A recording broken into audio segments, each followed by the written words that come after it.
Assalamualaikum warahmatullahi wabarakatuh. Selamat pagi, salam sejahtera untuk kita semua.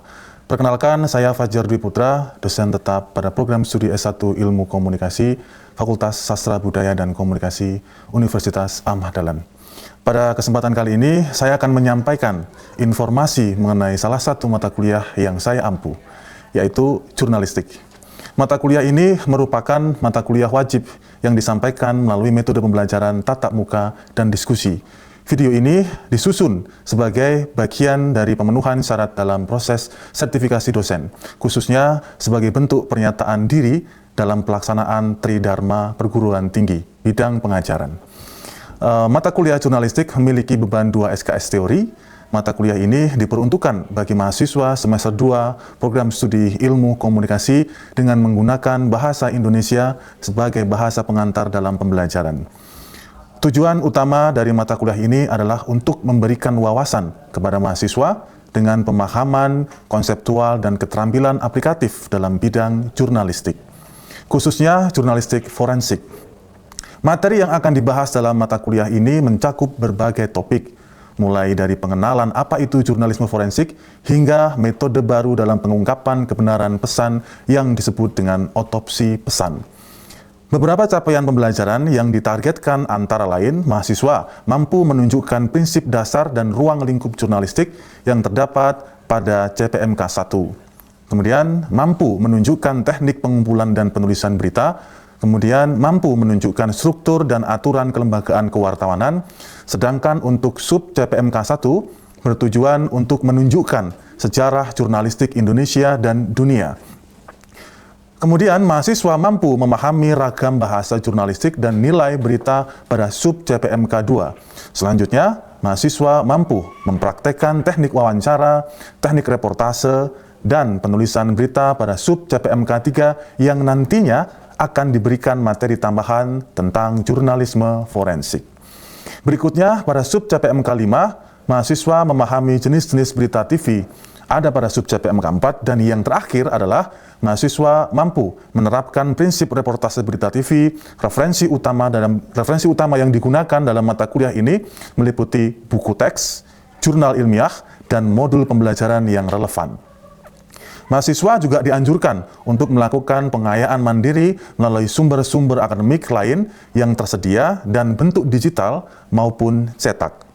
Metode pembelajaran yang digunakan bersifat kombinatif dengan pendekatan sinkronus hingga materi dapat tersampaikan langsung kepada mahasiswa. Model pembelajaran aktif dan kolaboratif sangat ditekankan dalam mata kuliah ini, di mana mahasiswa diharapkan aktif dalam diskusi kelas dan tanya jawab.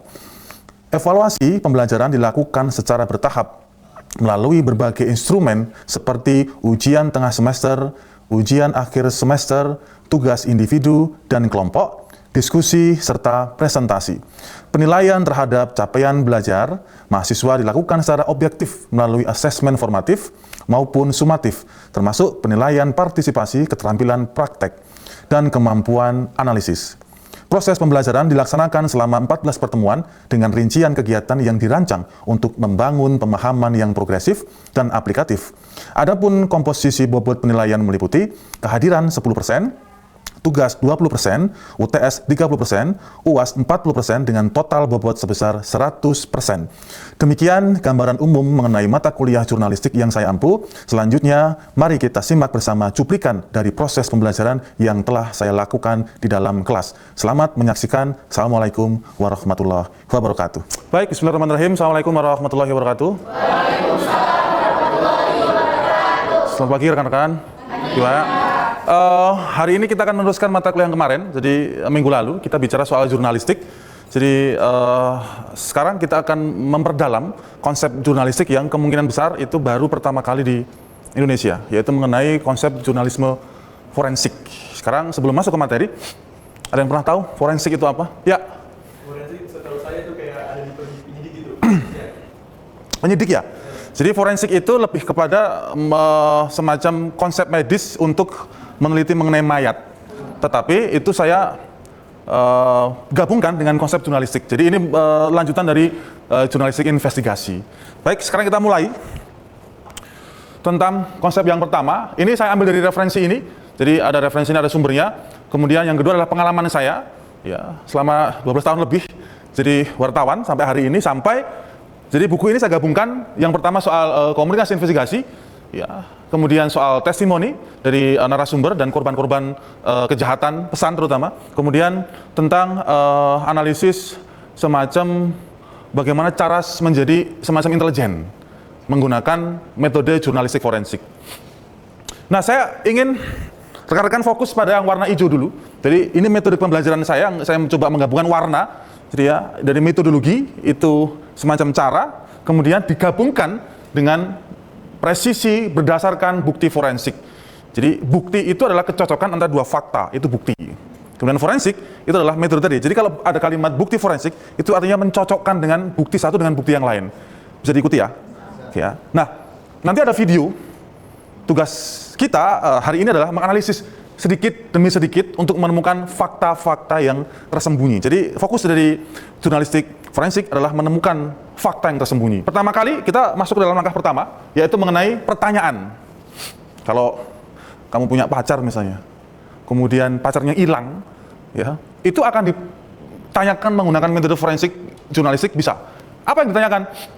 Siapa yang diragukan keterangannya? Apakah dari pihak kepolisian, ataukah dari pihak korban, keluarga korban, ataukah dari pihak yang lain? Yang pertama adalah semacam meragukan pesan dari yang A atau yang B. Nah, bagaimana cara meragukan pesan itu? Dengan pakai logika. Keterangan A hari Senin dengan keterangan B hari Selasa kok berbeda? Kalau sama, itu ada polanya. Sesuatu bisa disebut dengan sama, itu kalau sudah 3-4 kali itu tidak ada bedanya. Itu sama. Tapi kalau berbeda, itu dari mulai konteks, ucapan itu jauh berbeda. Nah, ada yang baru dengar yang namanya otopsi pesan. Baru dengar ya? Saya coba untuk mengelaborasi lebih dalam. Ternyata yang dibedah itu tidak hanya mayat, pesan komunikasi bisa dibedah. Jadi di mana kepalanya mayat, di mana kepalanya pesan, di mana tubuhnya pesan, jantungnya pesan itu bisa. Nanti kita lihat.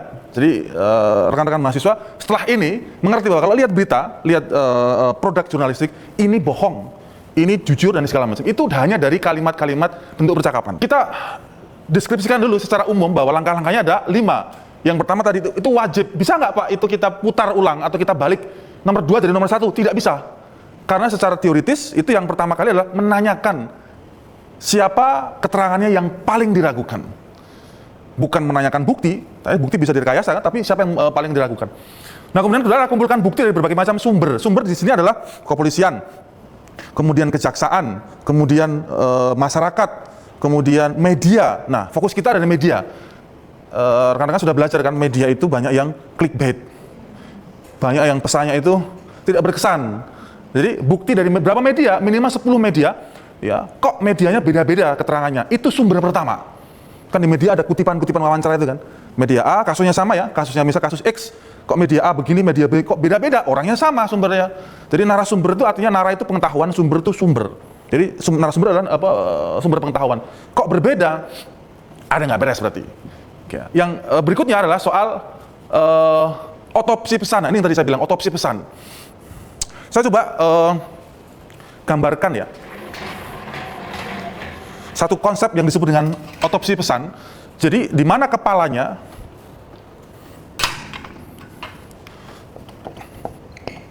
kemudian badan, kemudian kaki. Nah, artinya kita pakai struktur ilmu logika, biologi. Artinya badan ini ada jantungnya. Betul ya? Badan ada jantungnya, kepala ada otaknya.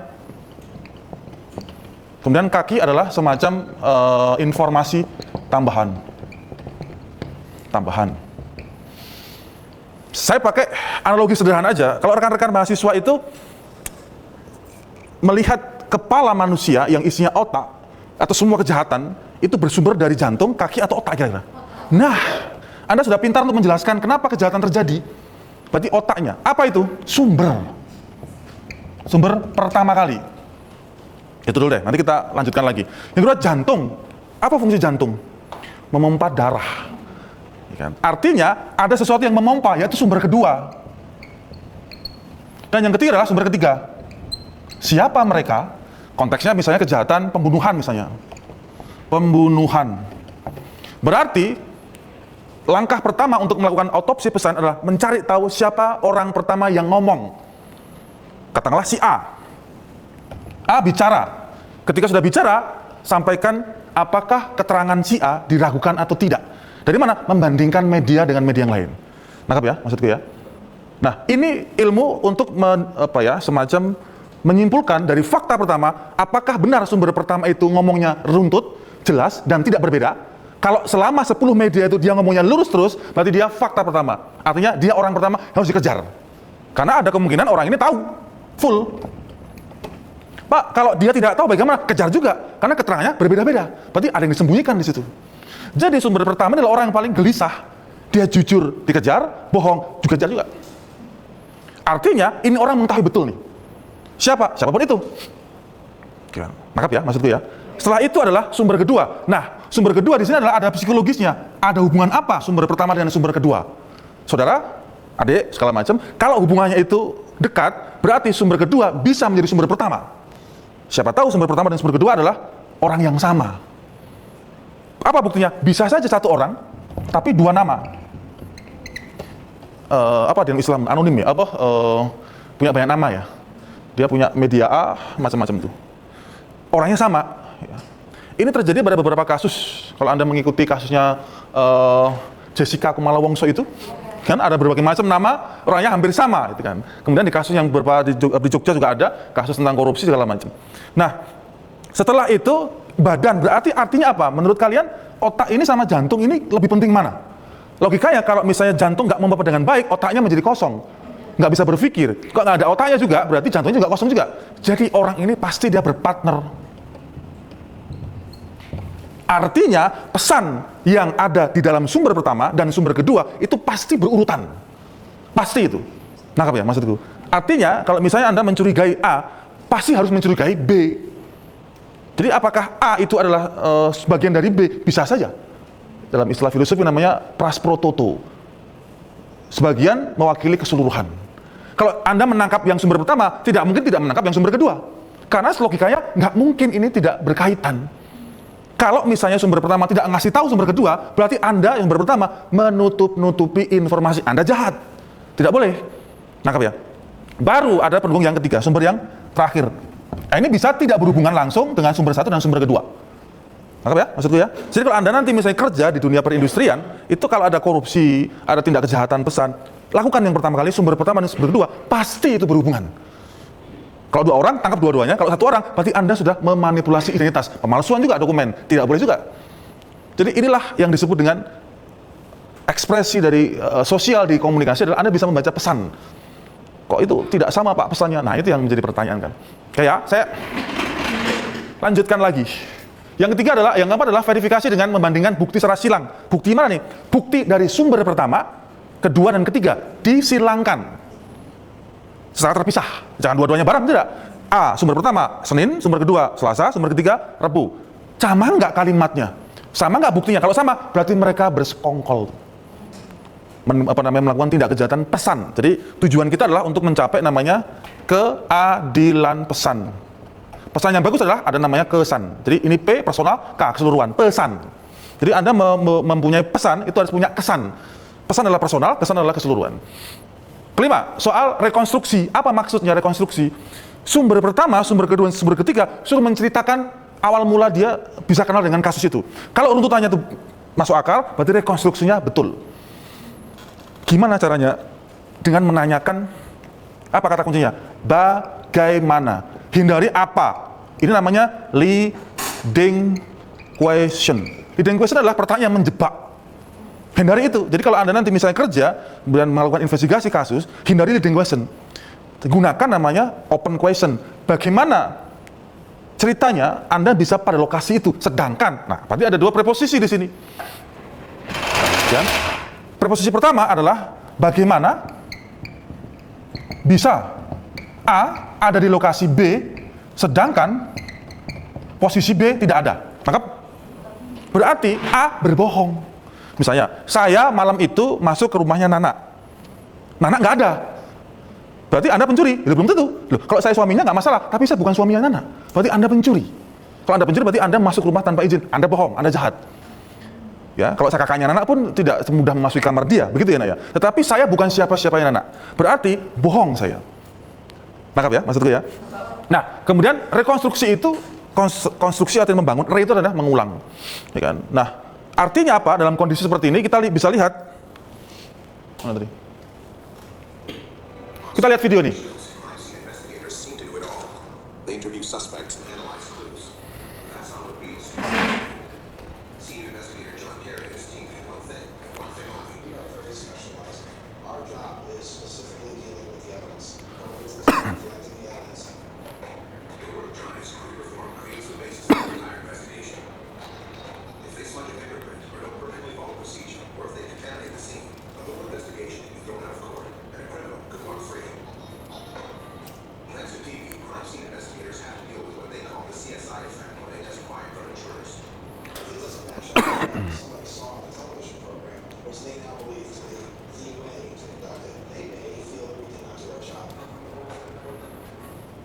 Oke, video tadi menjelaskan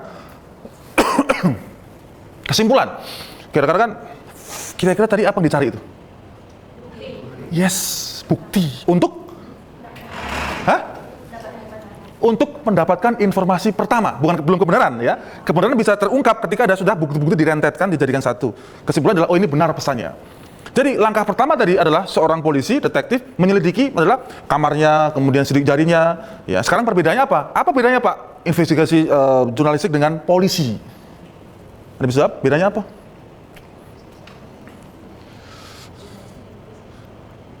Ya, Nak. Kalau jurnalistik itu kita lebih tentang pemberitaan dan sebagainya, narasi-narasinya dia. Tapi kalau polisi itu benar-benar bukti yang ada di lapangan, fakta yang di lapangan seperti itu. Oke, Anda sudah cerdas untuk melihat rekonstruksi itu menjadi satu pesan utuh ya. Saya coba tambahin sedikit ya. Perbedaannya ada pada kalau media kita, orang-orang media, orang-orang komunikasi, itu fokusnya kepada tahapan-tahapan untuk mengungkapkan kebenaran di lapangan. Kita tidak boleh menghukum, Anda salah, tersangka 2 tahun, 3 tahun, tidak boleh. Setelah data terkumpul, lakukan penyerahan ke Pak Polisi. Pak Polisi, kami sudah melakukan penyelidikan awal, silakan Anda lanjutkan. Baru polisi mendalami lebih dalam lagi, baru masukin ke pengadilan. Kita tidak boleh, Pak yang salah itu Pak, tidak boleh. Ya, kita hanya cukup, Pak ada fakta-fakta yang menurut masyarakat cuma 7, kita menemukan sampai 10 Pak. Oke, sebelum saya lanjutkan, ada pertanyaan? Oke, Nak, silakan Nak. Dalam otopsi kesaksian sendiri, sejauh mana kita bisa mengandalkan analisis suara atau naratif sebagai bukti yang valid, tanpa jatuh dalam asumsi atau bias emosional? Nah, ini contoh rekan-rekan, ini contoh pertanyaan yang sudah sangat intelektual, dia coba menggabungkan 2 premis. Bagaimana caranya supaya kita tidak terjatuh pada asumsi. Bagus pertanyaannya ya. Tidak terjatuh pada asumsi. Asumsi itu apa? Hah? Yes, dugaan. Artinya belum pasti kan? Masih berapa? 60 katakanlah. Gimana caranya kita tidak terjebak pada asumsi? Saya sudah berikan satu sedikit kesimpulan ya. Supaya kita tidak terjebak pada asumsi, lakukan bahwa batasan bahwa kita hanya pada kebenaran yang sifatnya di lapangan. Cukup. Belum keadilan secara lembaga. Cukup. Nangkap ya? Disitulah supaya nggak bias. Loh, Anda kan media, tidak boleh Anda mengatakan dia tersangka. Memang kami media Pak, kami membawa bukti-bukti di lapangan. Ini loh, 1, 2, 3, 4, 5. Silahkan Anda teruskan. Masalahnya adalah kalau itu tidak diteruskan sampai 7, 8, 9, 10, ya berhenti di situ. Pernah lihat kan kasus-kasus mangkrak di tengah jalan? Itu dia. Karena kita hanya sampai 1 sampai 7. Ini pilihan kita. Kemudian polisi di 8, 9, 10. Nah, kita mandek di sini nih. Kenapa? Itu orang hukum lebih tahu. Ya. Kayak, nah kemudian saya coba ambil sebuah kesimpulan. Warna-warna yang ada di depan itu adalah metode saya untuk melihat. Saya pakai ilmu psikologi ya, menggabungkan. Jadi dalam psikologi itu ada namanya ilmu ogologi, ilmu warna. Jadi kalau kamu berhenti di scroll media itu pada warna tertentu, itu artinya Anda kena hipnotis dari orang-orang psikologi. Ini ada warna hijau. Ini ada di ilmu tentang nirmana, tentang warna. Hijau itu akan berhenti ketika melawan dengan hitam. Hitam akan berhenti dengan melawan dengan merah dan seterusnya. Ini bukan sembarang ngawur mewarnai, tidak. Saya bisa menggunakan keilmuan untuk metode mengajar. Sampai kepada yang terakhir adalah warna hijau juga. Jadi back to hijau. Jadi itu strategi. Warna biru yang pertama secara pengertian dasar, kesimpulannya apa? Coba kita runtutkan ya. Hijau, merah, kemudian biru, kemudian merah dan hijau. Ketemu satu kalimat. Kesimpulan adalah jurnalistik forensik membongkar kebenaran tersembunyi dengan bukti yang terverifikasi dan pendekatan ilmiah. Menganalisis jejak digital dengan otopsi pesan. Tidak hanya bertanya, tetapi bagaimana, mengapa itu bisa ditutup-tutupi. Jadi, fokusnya ada pada bagaimana dan mengapa itu bisa ditutup-tutupi. Ini bisa kamu lakukan, kan ada beberapa media tuh, perusahaan-perusahaan yang kadang-kadang menutupi kebenaran perusahaan A bangkrut tapi dibilang nggak bangkrut. Nah itu bisa Anda gunakan investigasi forensik untuk melihat Pak Direktur A kok begitu ngomongin di media, kok itu sudah ilmu tentang forensik itu. Jadi ini adalah bekal pagi ini atau hari ini kita bisa melihat bahwa ternyata forensik tidak hanya dimiliki oleh kedokteran, bahkan Ilkom pun berjaya memiliki forensik. Dan ini hanya di kampus ini, kampus lain belum ada. Sehingga Anda beruntung nih, harusnya Anda traktir saya nih. Oke ya, silakan Ines. Apakah jurnalisme forensik beresiko melampaui batas kerja jurnalis dan masuk ke ranah aparat hukum atau penyidik? Jelas beresiko. Kenapa? Tugasnya sama kok awalnya, melakukan penyidikan. Nah, yang tadi saya jelaskan bahwa kalau kita tidak pakai pertanyaan Ines, itu pertanyaan konstruksi yang bagus sekali. Apa bedanya dengan polisi, Pak? Ya, kita itu orang pernah baca Detektif Conan. Nah, itu dia. Anda bisa mengkonstruksi itu sampai kepada, berarti Conan berarti polisi? Bukan, Conan itu adalah orang komunikasi, investigasi dia. Meruntutkan puzzle-puzzle yang tercecer, kemudian kok begini ya, harusnya begini ya. Dah, setelah itu sampaikan ke polisi. Berarti dari analisis itu, kita butuh polisi yang jujur. Kita butuh aparat yang terkendali secara pesannya kan, jangan disembunyikan misalnya itu kan. Nah tugas kita nggak sampai sana, hanya pada level, Pak ada yang disembunyikan, silakan dibongkar lagi. Jadi mereka sebenarnya lebih mudah loh, karena sudah kita buka kan dari awal. Nah, artinya apa? Ines coba untuk merekonstruksi bahwa kenapa kok itu bisa terjadi? Kenapa nggak ranah polisi aja? Enggak. Polisi ranahnya adalah mengembangkan dari apa yang kita temukan. Jadi ini bukan hanya sekedar jurnalistik, tapi ini lebih kepada detektif. Anda menjadi detektif untuk menyelamatkan pesan-pesan yang menjadi sasaran kejahatan orang. Jadi sekarang ini yang terjadi bukan hanya kejahatan seksual, kejahatan korupsi, tapi kejahatan pesan. Wah, ini fakta yang luar biasa di lapangan. Apa? Banyak toh orang-orang yang, misalnya ada tokoh di Indonesia bilang begini, apakah Anda menyembunyikan informasi? Tokoh itu menjawab, kami tidak menyembunyikan informasi, kami hanya mengatur lalu lintas. Nah, itu jawaban yang cerdas itu. Menyembunyikan dengan mengatur lalu lintas, sama nggak? Sama. Cuman diksinya berbeda kan? Jadi orang yang melihat akan ngomong, oh nggak ada yang disembunyikan kok, cuman diatur, ya sama posisinya. Nah, makanya butuh orang-orang berpendidikan untuk melihat, ini yang disembunyikan ini, nggak boleh begini kan. Pak, saya makan 2 tempe, Pak. Saya ngomong sama penjualnya, Anda makan berapa? Saya makan lebih dari 1. Sama nggak itu? Cuman kata lebih dari 1 itu bisa 3, bisa 4. Tapi kalau 2, berhenti di situ kan? 2 tempe, selesai itu. Tapi saya ngomong lebih dari 1. Nah, makanya rekan-rekan, minggu depan itu kita akan bicara soal membedakan antara baik dan benar. Pesan komunikasi itu nggak hanya cuman benar, tapi baiknya seperti apa kan? Oke, sebelum saya close, ada yang bagus, silakan G.